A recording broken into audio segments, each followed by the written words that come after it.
The Tao of Self-Confidence, Episode 523.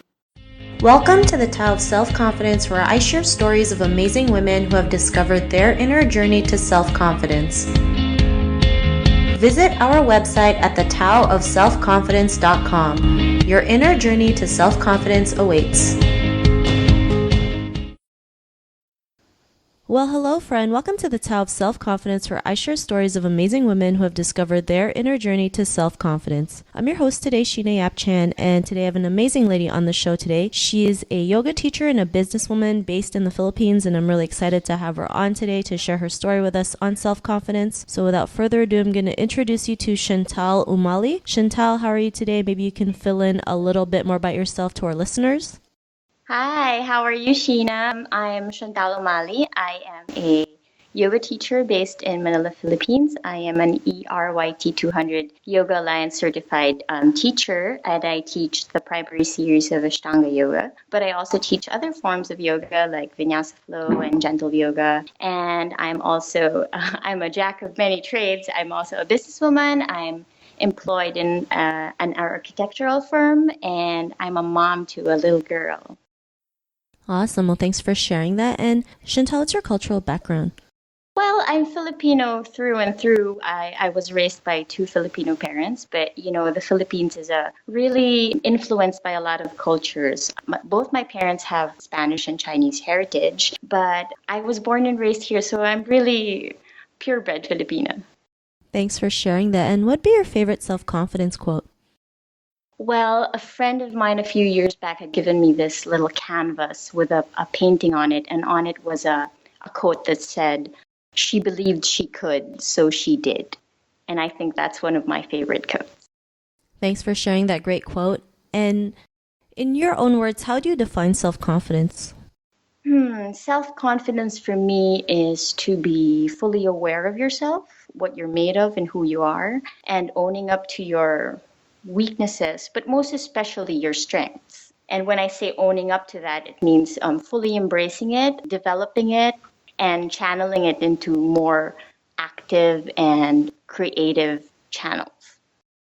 Thanks for sharing that great definition. I love how you mentioned, owning up your weaknesses and strengths. Sometimes we feel like our weaknesses hurt us, but sometimes it can actually help us. And, it's a part of who we are. So I really love that you mentioned that. And Chantal, what was your life like before your discovery of self-confidence? Well, as a child, you could say that I was pretty outgoing and I'm lively and talkative and active, but realizing it only now, being outgoing and loud and talkative doesn't really translate to being self-confident. I always I tried to be funny as a child, and I think because I was an overweight kid, it was the natural inclination to cover up for my own self-esteem issues.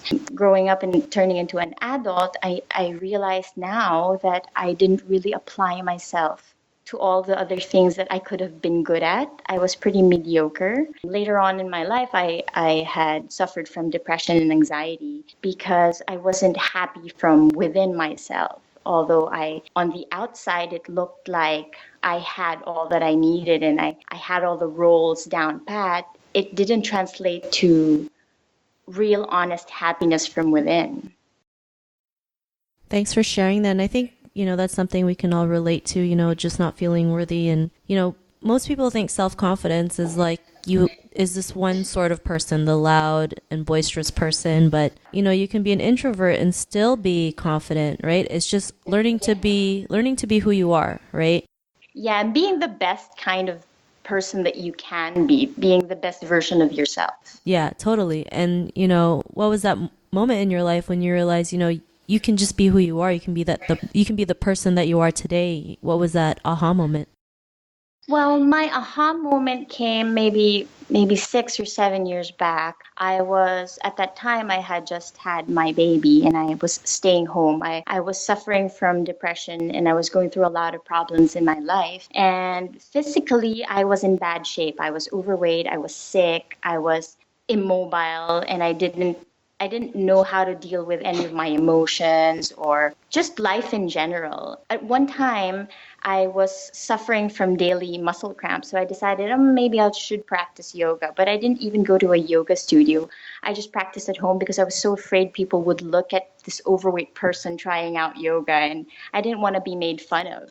And I decided to challenge myself to do this 21-day program where you're supposed to do 20 minutes of yoga every day for 21 days. And this was like a last ditch effort to do something for myself because I didn't have time really to honor myself or take care of myself at that time. So I did this 20 minutes yoga session every day on my own through an app on my phone while my baby napped. And I didn't have any expectations, but after 21 days, I realized, oh my goodness, my body was changing, my breathing was changing, and suddenly I was calmer and just more. I felt more myself. And then the realization came that if I could just put any amount of effort into something, results would happen. And I wasn't expecting that from me because nothing I really worked on in my life produced the results that I expected. And it was there that I realized, oh, the problem wasn't really me, it was my expectation of myself. And now I felt like so empowered that if I just applied myself into something, put effort into something, and released myself from any expectation of the results just to do my best, then things started happening for me. And that was my aha moment. Thanks for sharing that story. And, they always say it takes 21 days to develop a habit. And it's great that you were able to, push through it because most people, they start and then they quit the next day. And to just push through 21 days is a success, right? It's an achievement. And it's just amazing how much we can change, inside and out in 21 days, like what happened to you. And, because of that realization, what's your life been like now? Well, now I feel like I'm more in control of myself. Finding my own self confidence, finding that if the hardest thing when you're attempting to do something is to start. When you get the ball rolling and you get your momentum, things just start happening for you in a more peaceful kind of way. You don't have to exert so much effort, and that gave me empowerment to realize that if I concentrate my efforts on something and release any expectation of that, I can make things happen for myself. And this led to better decision making in my life. I realized that if I had a problem, I had the power to fix it. And that just gave me so much power from the inside. Now I can make arrangements in my life that can tailor fit to me and to the life that I want for me and my daughter.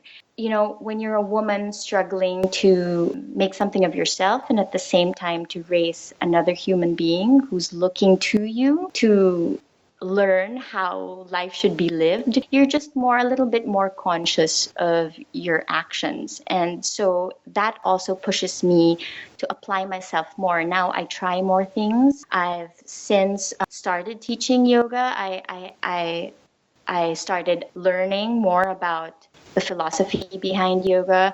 I went back to corporate world, which I hadn't done in more than 10 years. I started to explore all the other opportunities that were opening for me. And I realized that regardless of results, just the process of trying out new things and pursuing endeavors, there's such a learning process for me, and it helps me with my growth as a person.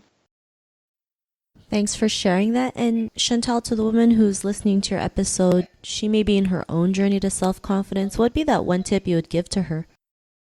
My one tip would be to really get to know yourself better. And when you're starting to peel the layers of yourself, you have to really it has to be a daily conscious effort to get to know who you are. When I lead yoga classes, I always tell my students to be aware of the voice inside their heads when they're doing the poses and check out how you talk to yourself. How do you speak to yourself when you are in concentration of or in the process of doing something?